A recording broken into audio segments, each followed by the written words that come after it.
तुमच्यात दम आहे ना तर एकदा या ना, एकदा या रणांगणात. एक तर तुम्ही राहू नाही तर आम्ही राहू, पण असे बालिश धंदे बंद करा ना. सगळेच आहे ना, तुझ्या वार केल्याशिवाय राहणार नाही हे सुद्धा तू लक्षात ठेव. सगळ्यात सांगतो महत्वाचा, हे मोरक्या आहे ना, मोरक्या त्यामुळे आज या ठिकाणी ही फक्त ठिणगी आहे.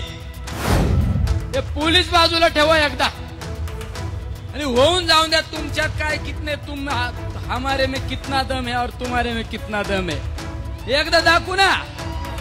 हे घेऊन फिरताना लोकनेते राजाराम बापू पाटील यांच्याबद्दल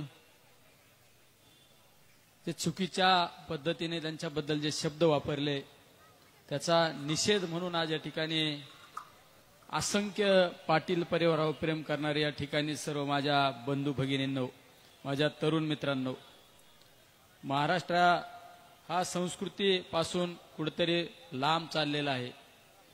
आज या ठिकाणी प्रत्येकाच्या भाषणामध्ये एक उद्रेक होता.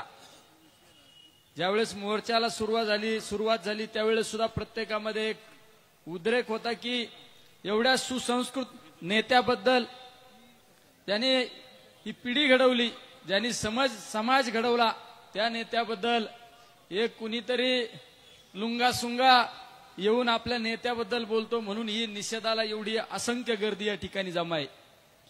आता एका वक्त्याने सांगितलं, हे बोलणारे ठेवलेले, याचा जो आका आहे ना, आका जो कुठेतरी इशीत बसून सांगतो, जाती जातीमध्ये भांडणं लावून देतो, समाजामध्ये चांगलं काम करणाऱ्या नेतृत्वाबद्दल कोणाला तरी गरळ ओकायला लावतो, त्या आकालाच धडा शिकवला पाहिजे. नाही सगळ्यात महत्वाचं आहे. कारण आज यांच्याकडे द्यायला काय नाही. देशाची परिस्थिती पाहिली, राज्याची परिस्थिती पाहिली, लोकांना निवडणुकीमध्ये मोठमोठ्याले आश्वासनं दिले, पण यांच्याकडे द्यायला काय नाही. मग आता लोकांना डायव्हर्ट कसं करायचं. मग हिंदू मुस्लिम, अरे 2014च्या आधी सर्व समाज एकत्र येऊन सण उत्सव एकत्र साजरे करीत होते आणि असं काय झालं अचानक. राज्यामध्ये जाती जातीमध्ये संघर्ष निर्माण करून देण्याचं काम यांनी जाणीवपूर्वक केलं, कारण यांच्याकडे विकासाचा अजेंडा नाही. आज राज्यामध्ये अतिशय जास्त पावसामुळे, ढगफुटीमुळे शेतकरी हवालदिल झाले, शेतकऱ्यांचं नुकसान झालं, शेती वाहून गेली, माल वाहून गेला, घरं वाहून गेले, दुकानं वाहून गेले. त्यांना त्या ठिकाणी तात्काळ मदत करणं गरजेचं आहे. पण त्यावर कोणाला बोलत नाही.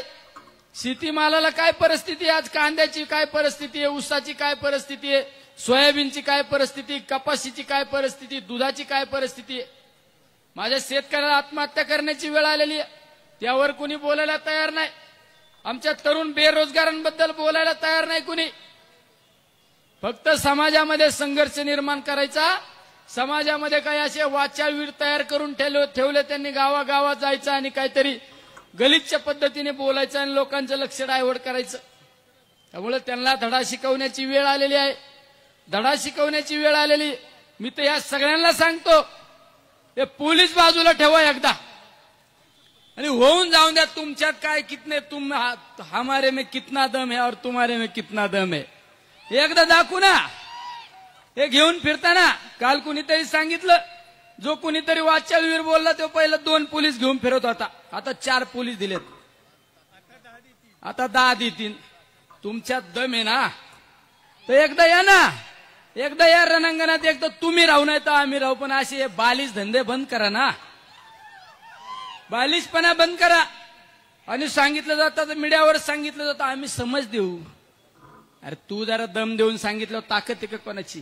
आम्ही जर एखाद्या व्यासपीठावर एखादा शब्द चुकीचा गेला तर पवार साहेब सांगतात, चुकीच्या पद्धतीने स्टेटमेंट करतात, ते सांभाळून बोला एवढंच सांगतात. आमच्या परत तोंडातून शब्द येत नाही. अरे यांनाच गोड लागत ना. आपल्या मराठी संस्कृतीत सांगितलं जातं, जो दुसऱ्यासाठी खड्डा खांदितो ना त्याला एक दिवस त्याच खड्ड्यात जावं लागतं. याला आहे ना, जो आका बसलेला आहे ना त्याला त्या खड्ड्यात जावं लागतं. अनाजी पंत सगळा संघर्ष निर्माण करून दिला, सगळ्यांना बरोबर घ्यायची. एक दिवस हे सगळेच आहे ना, तुझ्या वार केल्याशिवाय राहणार नाही हे सुद्धा तू लक्षात ठेव. सगळ्यात सांगतो महत्वाचा, हे मोरक्या आहे ना, मोरक्या त्यामुळे आज या ठिकाणी ही फक्त ठिणगी आहे. ही जयंत पाटलांबद्दल जे वक्तव्य केलं, राजाराम बापूंबद्दल जे वक्तव्य केलं ना, हे फक्त थिनगी आहे, हे चिंगारी आहे.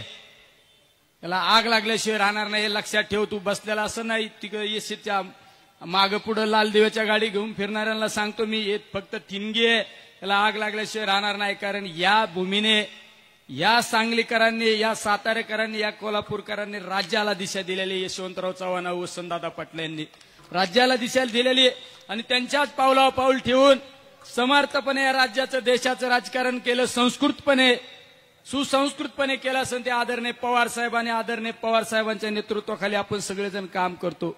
त्यामुळे तुम्ही जे वक्तव्य केलं त्याला तुम्हाला धडा शिकवल्याशिवाय जनता तुम्हाला स्वस्थ बसणार नाही हे तुम्हाला या ठिकाणी सांगतो.